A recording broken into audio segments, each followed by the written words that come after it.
everyone, welcome to episode 1 of Spoiled, our brand new spoiler podcast here at sifted.net and part of our new charge towards audio-based content. This show is not in video form, it's only in audio form.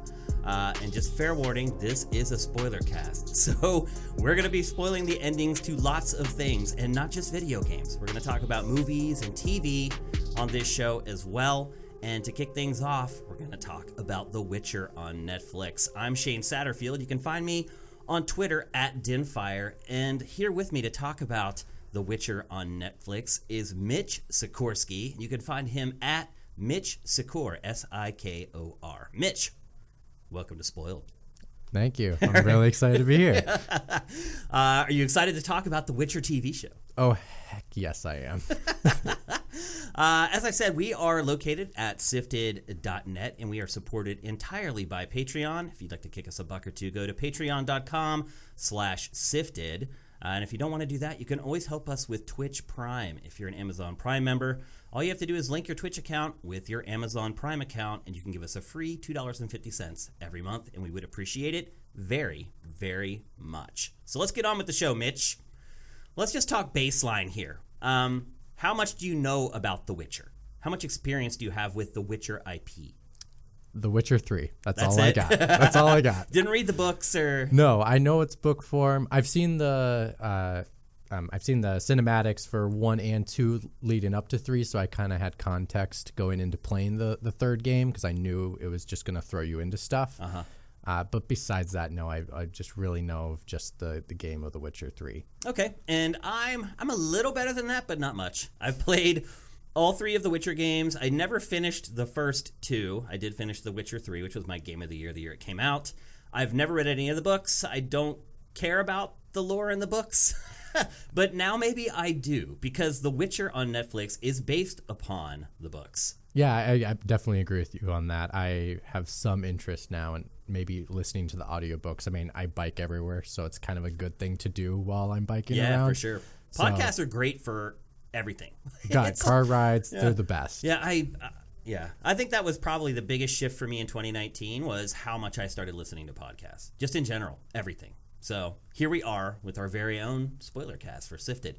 Let's start talking about some of the nitty gritty from the show. Where is this show set in the timeline as far as somebody who's played the games? It's prequel. Yeah, so it's before the first game. Which hilariously Netflix had to put a timeline for the television show. So people would understand where everything was taking place. Netflix, it's been interesting because I feel like Netflix has been late to the party marketing this show. So they put out the timeline. They put out an interactive map. Yep. They're doing like a podcast now for the show. Yep. But that stuff should have been happening a while. That stuff should have been coming out in like December when the show launched. Yeah, I'm thinking they didn't think it was going to catch as much attention as it really did. I think it's more popular than they thought it was going to be. Yeah, I mean, though, you should have that marketing plan in place. I was thinking they were hoping it was going to be something like this, but to capture more mainstream people or people that have no idea about this property at all whatsoever compared to us, we know of this property because of the games and the high quality of the game it is. But because of that, it really has.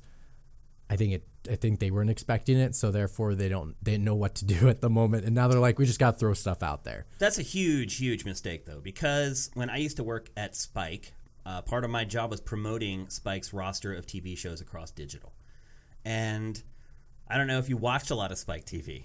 Oh, I did. Oh, you did? Yeah, that was my show. MXC, my favorite show.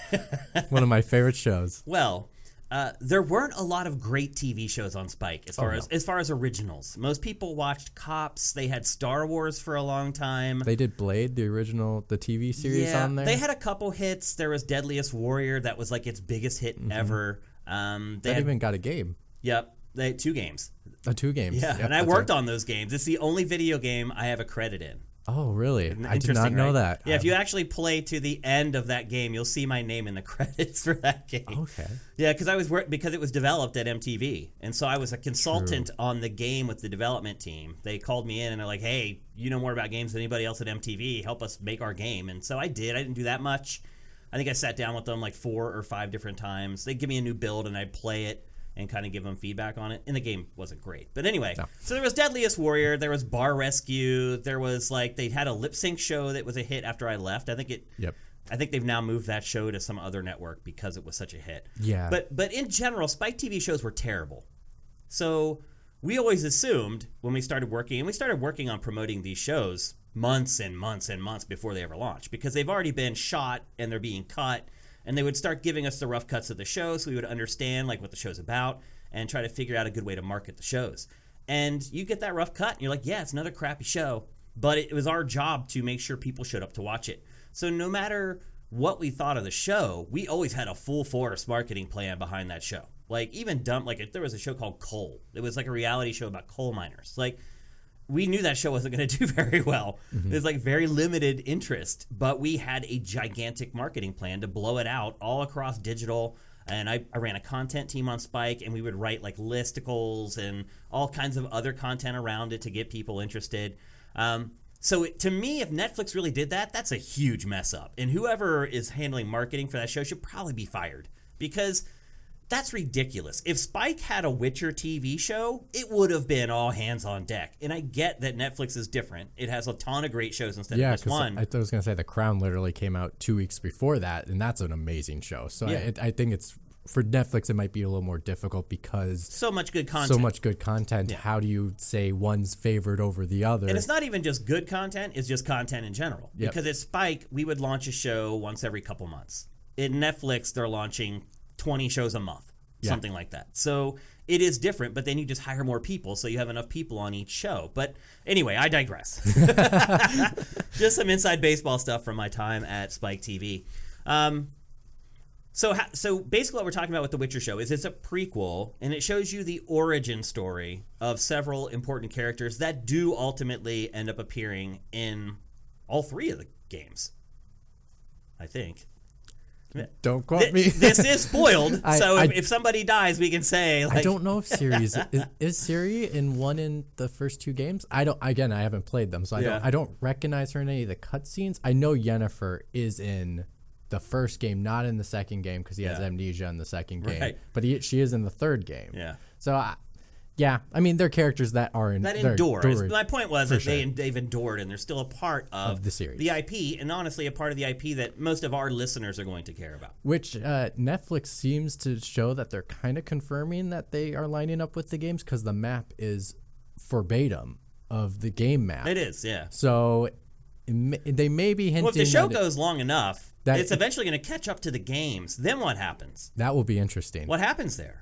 Does it just follow the script of the games, because then everybody would know what was going to happen? Well, I hope they would do better, because I didn't like the main story of the third game personally. I know I love the side missions of the third game, and that's the most endearing part of that game and of that interpretation of that series. And I think they do really, really well in this television show itself, is those side missions. But yeah, I if they ever catch up, hopefully they decide to create a more interesting dynamic story, because I don't think it really hit home like it was supposed to. Yeah, it'll be interesting. I mean, if the show does last that long, that's the big X factor.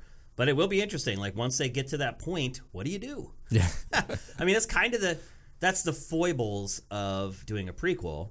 But they're not going to let them do a sequel, because they're like, the games are going to tackle that. It's kind of a dicey proposition that is going to work great for a while, but eventually you may come to an impasse on. It'll be interesting, for sure. All right, let's talk about the show itself, kind of in general terms, and just a quick run through all the characters in the show. Geralt, obviously, is the star of the show. I have to say that I feel like the actor who plays Geralt absolutely nails the character. I agree. Nails it. Like, better than I could have ever imagined. I like him more than even the game character. Yeah. The funny part about Geralt is he would almost be better played by a really bad actor. Because he's so deadpan. He's a witcher. He doesn't really have the normal emotions that other humans have. And I'm not saying that he's a bad actor. He's not, because he nails the character. But I almost wonder if at certain points in the casting process, they're like, this guy's too good.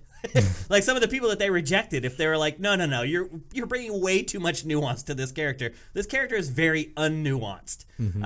And I feel like he just nails that. Like, Almost better than the games. Oh, I think it nails it hard way more. And maybe it's because the engine of the game can't express as much the character, the character animation, because, you know, you really, in the game, it's really blunt in regards to him trying to, like, say, I don't have emotion. And then when there's moments he's supposed to be, it's very blunt. Yeah. Where in here, it's so subtle, but it's noticeable to the point where it's progressive. I'll say this, though. He does a good job not showing emotion when he's acting scene to scene, but the character actually does get emotional in the show. He gets an emotional attachment to a couple different people. Oh, for sure. His bard, it ultimately is shown by the end of the show that he likes his bard and, like, he cares about him. Obviously, Yennefer, he's basically in love with Yennefer. So it's a little strange, and I think maybe that might become part of the twists and turns of the show, is that play on the fact that he's not supposed to have emotions, but maybe he does. And him coming to grips with those emotions and understanding what do they mean, because how do you deal with that if you haven't felt it your whole life and you're an adult? Exactly. That's and I think that's a really interesting concept to play with. Yeah, for sure. You were not supposed to have emotion your entire life. Now you're starting to feel certain things. How do I describe these? How do I define them? How do I react to it, really? Exactly. And I think that may be what the rest of the show kind of becomes about ultimately. And I think that's what they nail with him in general. And I think the entire first season for him was him just planting those seeds of different emotions and understanding that they're there. And I think for the future, it's how do you deal with it? Yeah. Like, how are these going to affect the choices that you now make? Because he's very cut and dry with his decisions.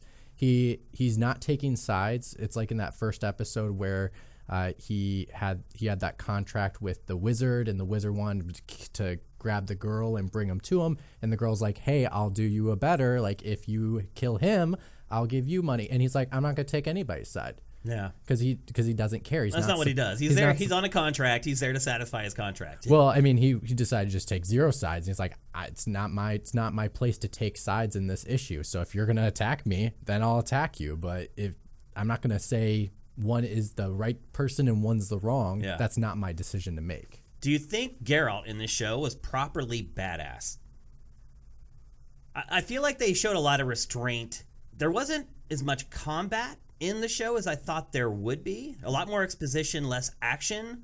Yeah, it's a more character-driven story than I think we expected. Yeah, but I will say this. Some of the fight choreography is amazing. Oh, it is. The little bursts that you get of it. Some of it, I mean, I've been watching sword fighting in TV shows and films my entire life, and I saw some stuff in this show that I had never really seen before. And it's really well done with the camera, too. Yep. The way they... Cut very well. I think... They put it so tightly close to the back, similar like when you're playing the game yourself, that it really does drive home of kind of his viewpoint and how he's seeing it. And so then we see how complicated his moveset is actually. Yeah. And I think the moments that there is combat, it's done really well. And it's not... I would have not liked it if it was too much, and then I've been like, oh, we're just going to have a fight scene every episode. No, that's what I thought. I'll be honest. That's exactly what I thought it was going to be. And I was not excited for the show thinking that's what it was going to be. I feel like the approach they've taken is way better than just making some dumb action TV show. Oh, yeah, and just being like, oh, this is the monster of the week. I'm just going to kill the monster of the week, and that's the end of the episode. What do you feel about the use of magic? Because it seemed inconsistent. Sometimes his magic seemed weak. And then there's another scene where he basically collapses an entire building using his magic. Yeah, and I rewatched that again, and he used it multiple times to break the floor. So it's almost like he was taking a sledgehammer and trying to hit it chipping away at it. It wasn't like just one blast and all of a sudden and then the other one it pushes the people slightly back. Yeah, he used it a couple times. So I think they were smart with using the magic and not using that CG budget. That's true. I think we playing the games because we're just so incentivized to use magic constantly in that game. I mean, we have a magic wheel for a reason to use it. That not seeing it used as much, similar like the combat used as much. I like the restraint, and they used clever ways where I was like, oh, he used the well, like the first time he used it, I was like, oh, that's right. Yeah, he can do magic. He can do that. Or the other one, he had because they waited a while to show him using it for the first time. Yeah, and I thought that was the only spell they were going to show because throughout, I think it was maybe not until probably like 4 episodes in, all of a sudden he uses the, I think it's called Ignis or whatever, to influence a person. He used the sign to influence someone. I was like, oh, he's going to use other spells too. That's great. I'm happy. I'm happy. I think maybe he's being more strategic about how he uses magic. And that's just how he is. But also we learned through Yennefer and through the School of Magic that using magic, there is a positive and a negative reaction to using it. And so we don't understand what is the consequence of him using magic. And maybe that's something they might explore if there is any. We do see that later on in the season. Yes. In the final episode, we see mages who are essentially sacrificing their lives to be a fireball. To be a fireball and a trebuchet. Yep. Yeah. So you do see that sort of give and take, that yin and yang of magic where, you can do this stuff, but it takes a toll. Mm-hmm. I think that balance is good. And also I think it kind of shows that's maybe why his magic isn't as powerful, because maybe there's not as much of a effect to him if it's not as strong. That could be. Let's talk about Yennefer. In a lot of ways, to me, season 1 was Yennefer's story. That's exactly what I was about to say. It was all about her. When you really think about it, like, Geralt was kind of the sidecar. Yeah. It's really Yennefer's origin story. Where did she come from? And Ciri was the caboose. Right. But yeah, no, I agree 100%. I think this was Yennefer's season, and I was surprised by that. I was expecting, but I think it works more perfect because... How do you like the casting for Yennefer? I liked it. Oh, I'll give it 3 thumbs up. I think for sure. She's quite fetching.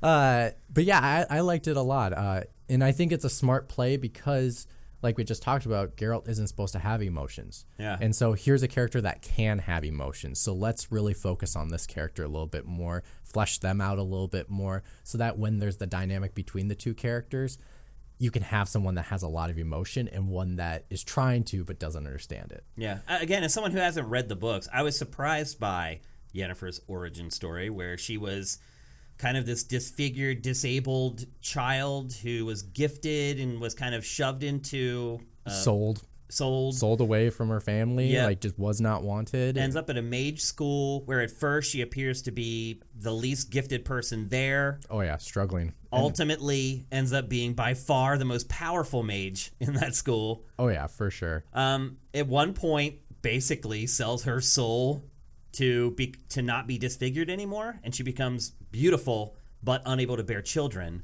And this inability to bear children drives her, as we find out later on in the season, through pretty much the whole show. Yeah, and this is where the Netflix timeline kind of helped figure out how much time took place between that, and it's been quite some time.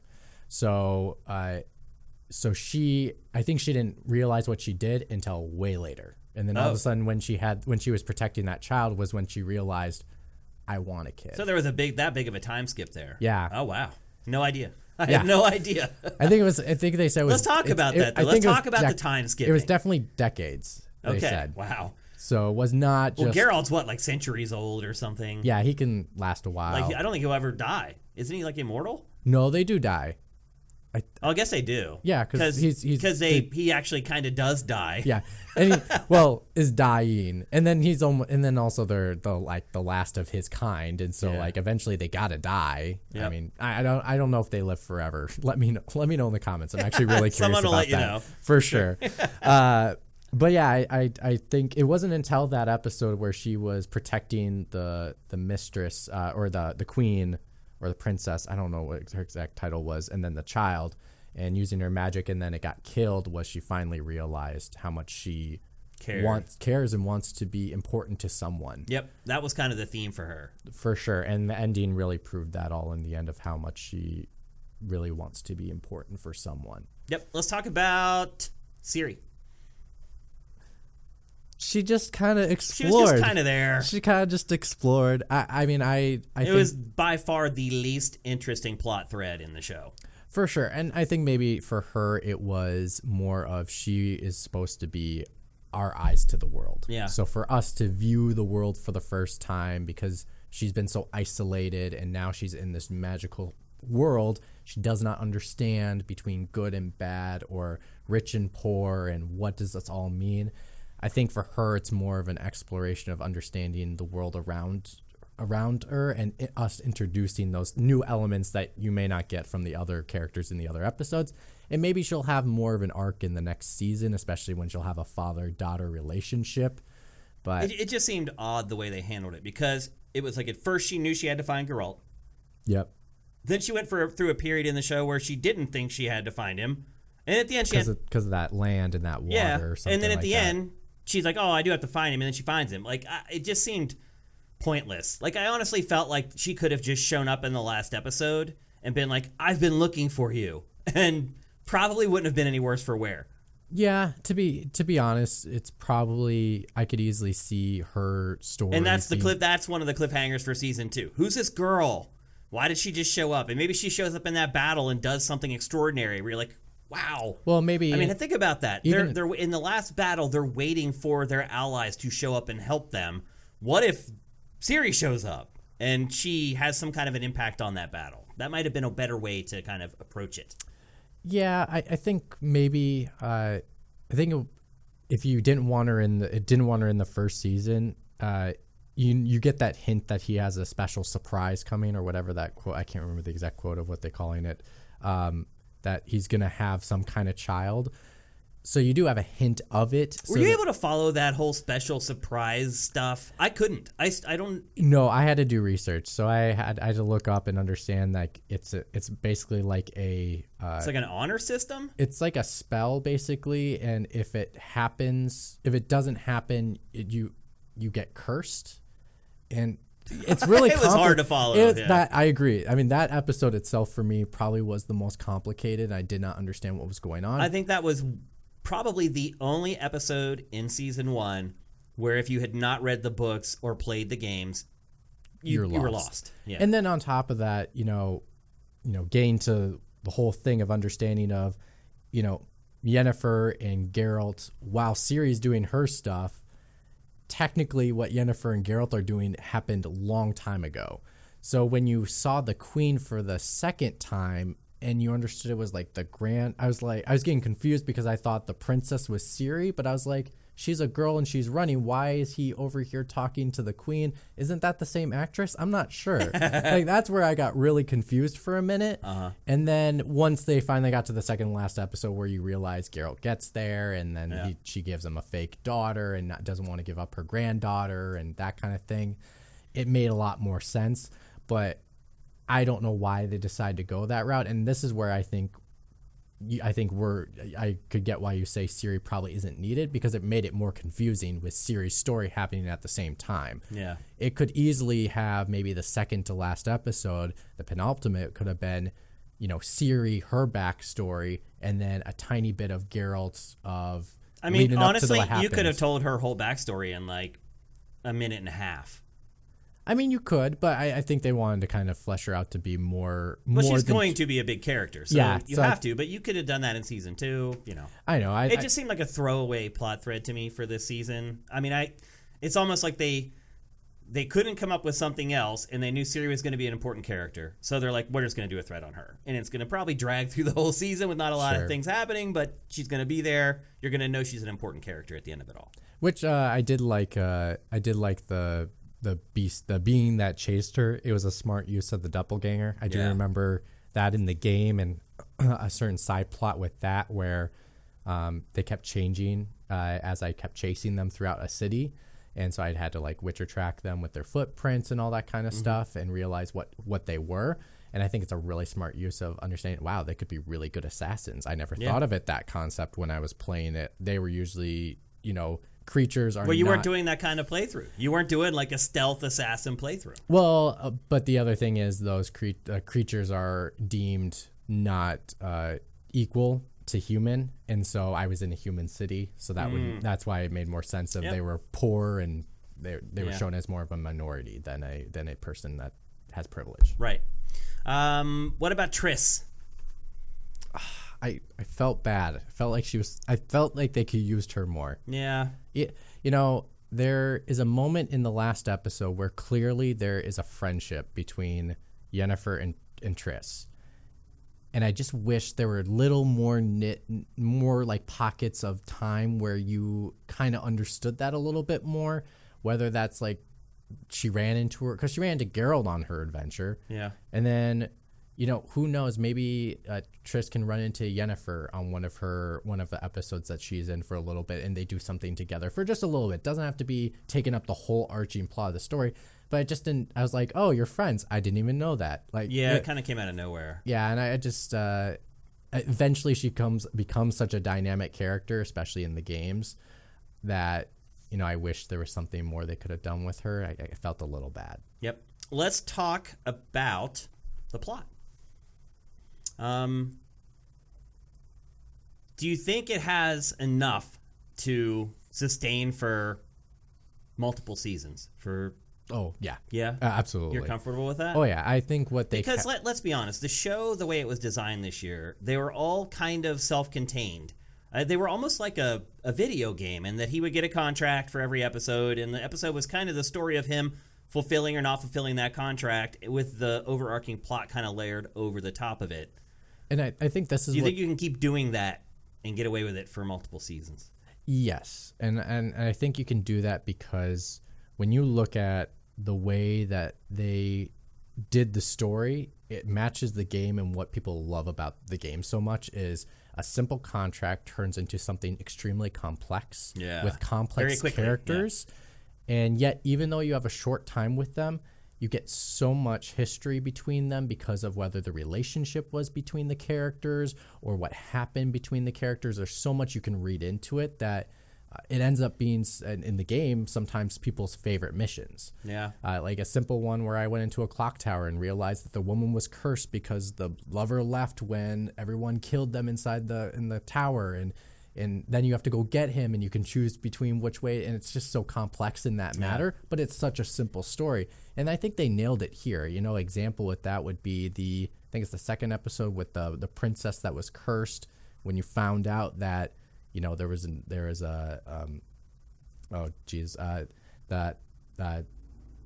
can't even speak right now. Is it a creature? Yeah, it was the creature, and it's because of there was a marital affair and that kind of thing, and that created the princess, and so the princess was then cursed. Like, that kind of complexity was so great, and I think if they can keep going that trend with finding ways for those things to connect to the characters, you could do this forever. And there's so many creatures in this world. The one thing that I found interesting was, as the season wore on, the killing of the monsters became less and less important and less prevalent. So the first shot of season 1, he's fighting a monster. A very weird way to start a show.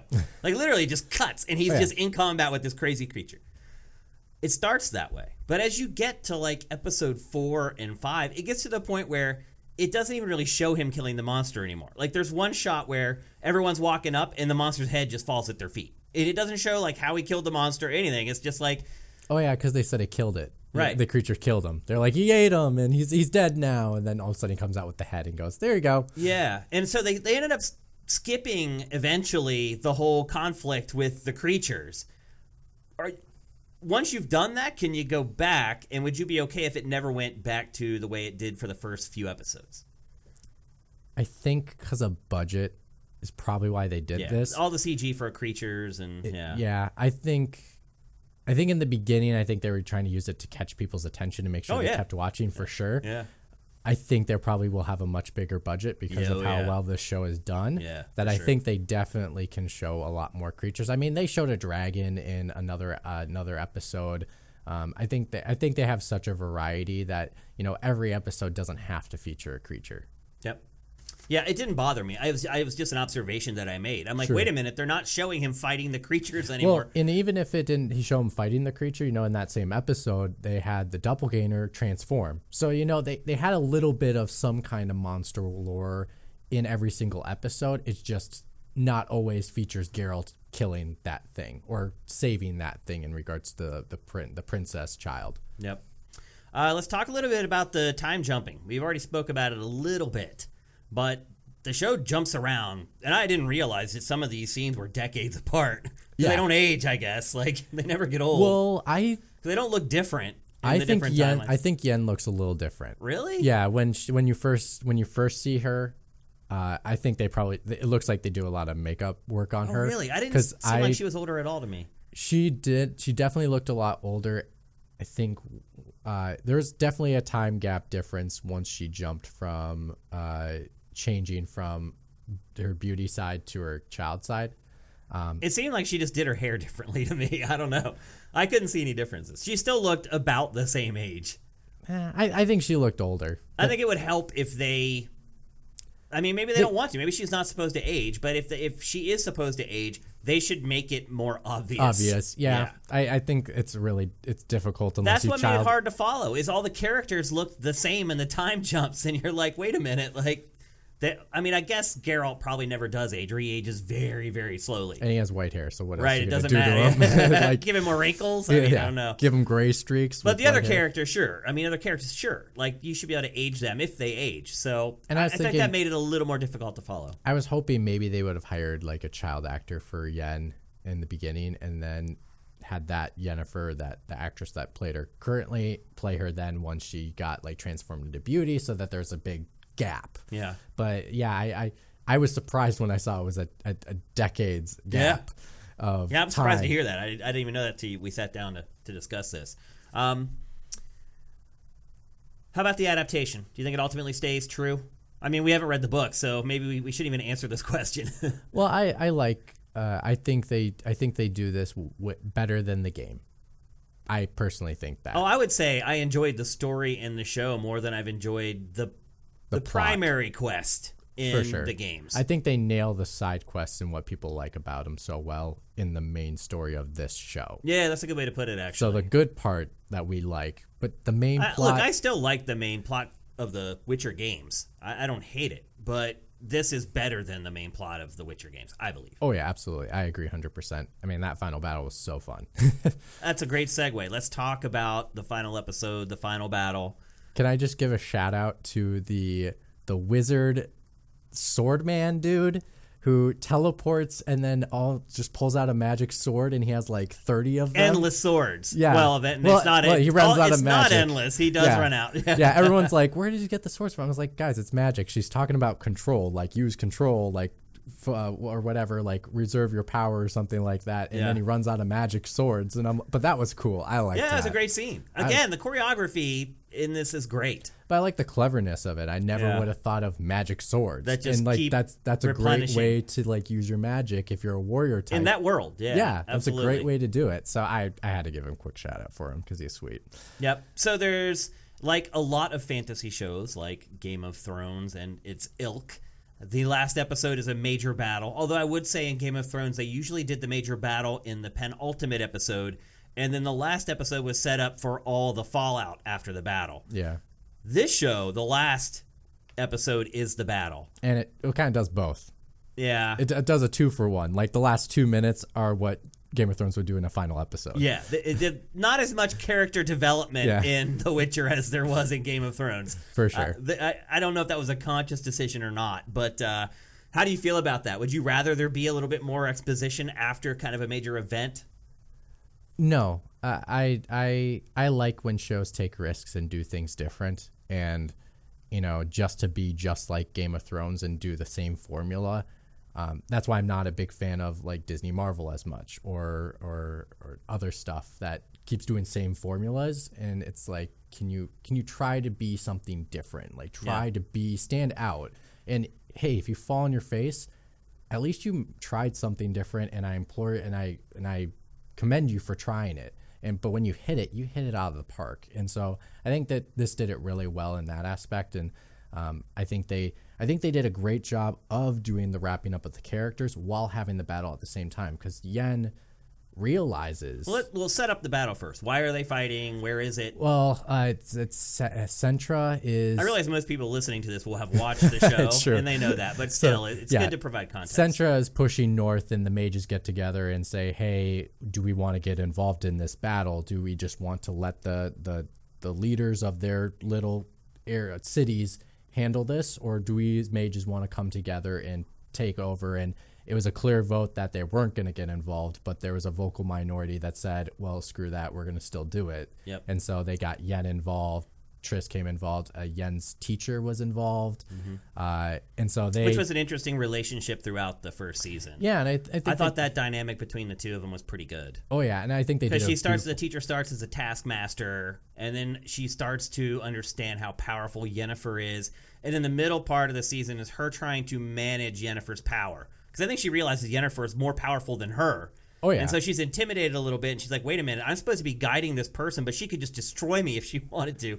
And so there was this conflict between them all season long, and then in the last episode, obviously the teacher dies, and I think we see the emotion between the two of them. No, the teacher's alive. No, she was shot and killed. No, but she got the lava separated and didn't touch her. That's why we know the lava didn't hurt people. Wait, I thought she was shot with a bow twice in the chest. Who was that? Who was the woman that died there at the end? I think it was a random mage. I don't think there was a whole scene there. I swear she didn't die because she talked to Yen and Yen used her magic, and that's what implored her to use her magic. Was she talked to Yen, and then Yen did the fire spell that laid waste and lava flow all over the battlefield. So I swear she's alive because then she turned around and Yen was gone. Like she was looking for Yen. I don't remember that for some reason. I thought that was her because they made a big point about showing the person that died. A bunch of people were dying. Yeah, but I don't know what you're talking about. It looked just like her.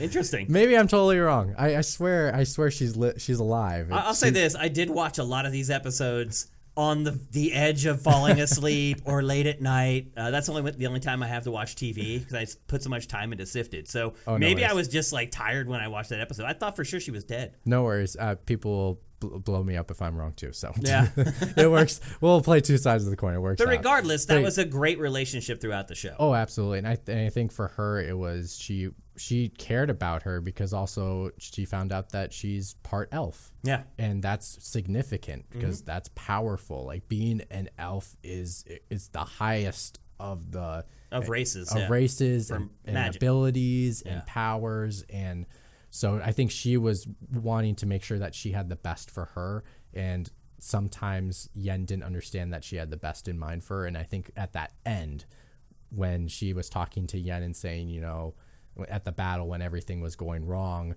was just saying like, hey, you need to show who you really are now. And she did. And she did. So the battle was a siege. Yeah, they kind of they're basically like in a keep, and they're being like 300 where they kind of funnel them in, and it's a castle. They got to get past this only spot. Yep. And so they're trying to hold their ground, but they do some smart methods. The opponents do with the worms going in the ground and then controlling them. It's a great battle. It really is. Sure.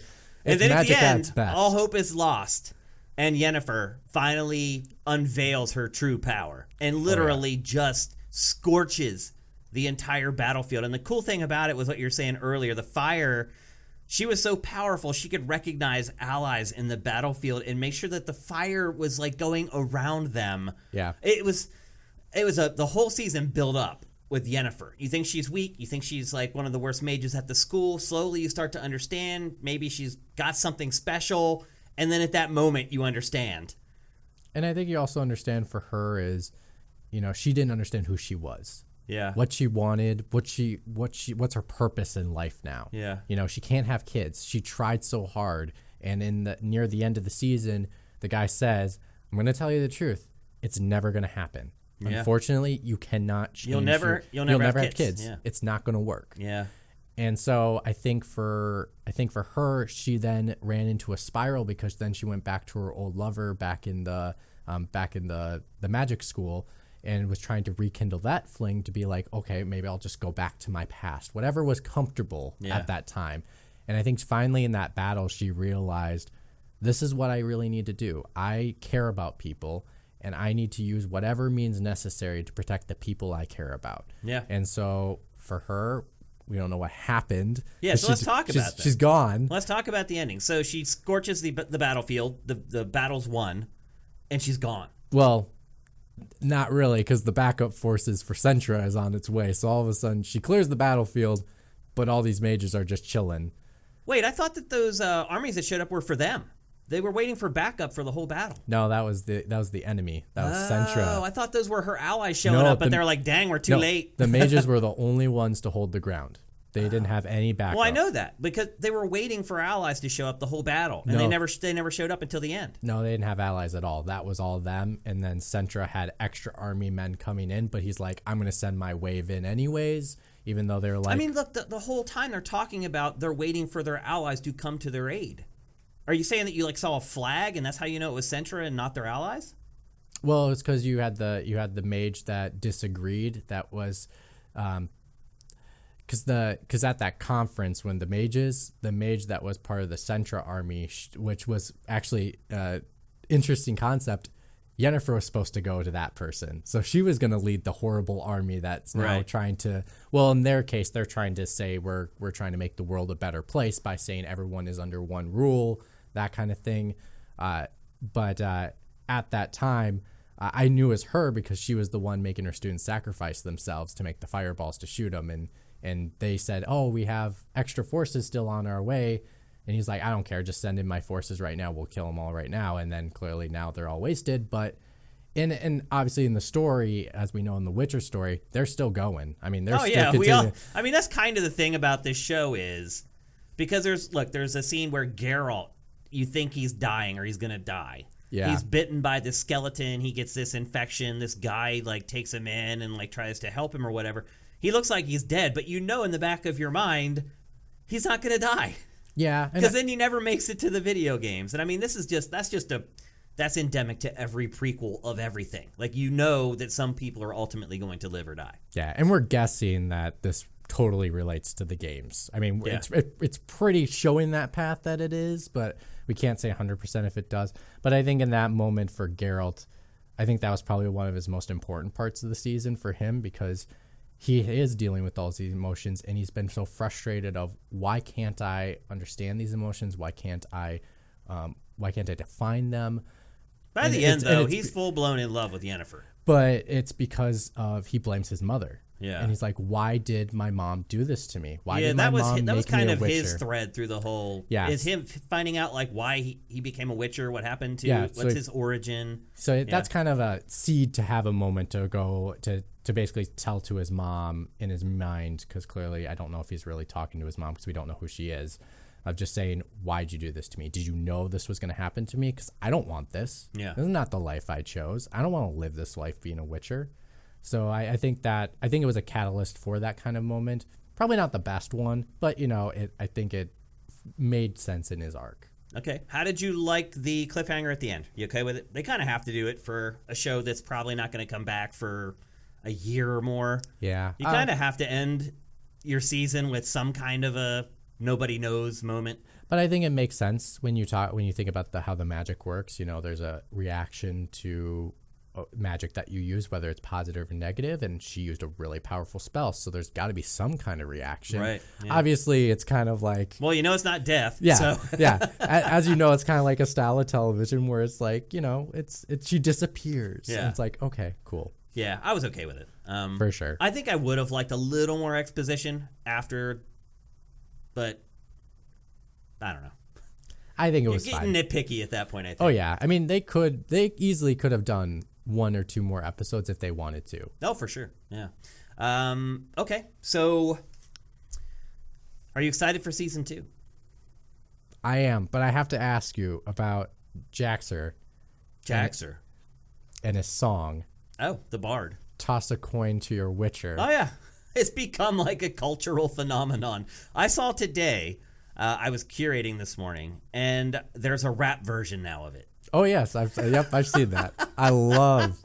That song is so catchy. They never could have dreamed that it would become as big as it has. That was a fun character in the show too, the Bard. Yeah, I like his dynamic with Geralt. Yeah, it's really fun. It's funny. It's funny because he just kind of he's kind of just there. Yeah, and then there's he's following. At first, it's like he's following Geralt around like a puppy. Yeah, he has nowhere to go. He has nobody.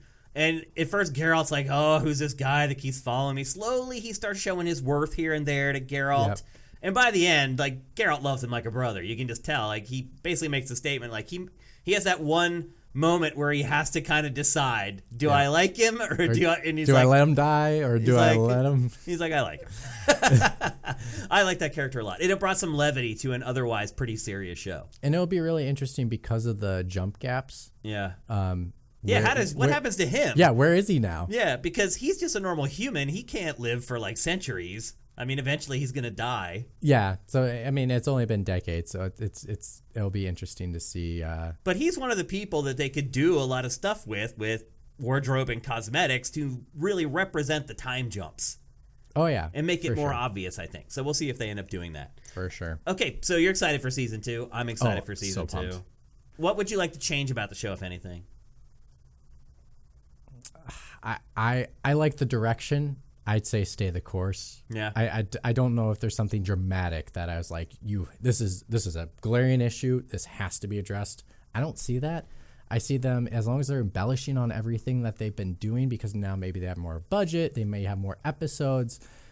I think as long as they're doing that, and I think it's smart to focus on the characters and make it a character-driven story, because... Well, they've proven they can make it a great show when it's driven by characters and not driven by special effects and CG and battle scenes. It has that stuff, and it handles them very well, but that show's driven by the characters and the writing. So now that I fully believe that their budget's going to get like quadrupled for season 2. I think my concern now is that they're like, oh my gosh, we have all this money. Like, every episode's going to have some epic scene in it. Like, it doesn't need that. So I hope that when they get more money because of the success of the show, they just don't go crazy and they're like, well, we're going to fulfill every fantasy we had for season 1 in season 2. We're going for broke, blah, blah, blah. Like, they've kind of found the groove of the show, and sometimes money can screw stuff up. So I would like to see a little more action. I would like to see a little more focus on the creatures and kind of what he does on a day-to-day basis. But I think they did a real good job in season 1 kind of finding a balance. So I wouldn't mess with it too much. Yeah, I think the only thing that if they have a bigger budget is maybe say focus more on practical effect, because they have the money to maybe go to an actual destination. Right. Because there are some glaring green screen. Oh, where yeah. It is. Oh, yeah. Especially that first scenes, scene. That first scene is glaring green screen. That'll get better. I mean, they're still going to use green screen. Oh, absolutely. They're just going to have a lot more money to make it look a lot better. Yeah, for sure. And I think if anything, for any movie or show, everyone always appreciates practical as much as you can do. Yep, for sure. So there you go. That's episode 1 of Spoiled. When season 2 of The Witcher comes out, we'll be doing this again. I think Castlevania new season's coming up soon. I don't know. Yeah, I think that releases on Netflix here in the next couple of weeks. I'm sure we'll probably watch that, and we'll talk about that. We're going to talk about the new Star Wars movie in episode 2. So, oh boy. Thanks for discussing this with me, Mitch. It was fun, man. Oh, of course. Yeah. Like I said, I'm Shane Satterfield. You can find me on Twitter at Dinfire. You can find Mitch at Mitch Sikor, Sikor. If you'd like to support us, you can go to patreon.com/sifted and give us as little or as much as you'd like a month. And if you can't afford to do that, you can always help us out with Twitch Prime by linking your Twitch account with your Amazon Prime account. You can give us a free $2.50 a month by subscribing to our Twitch channel, and we'd appreciate it very much. So that's it. Episode 1 of Spoiled. We'll see you for episode 2.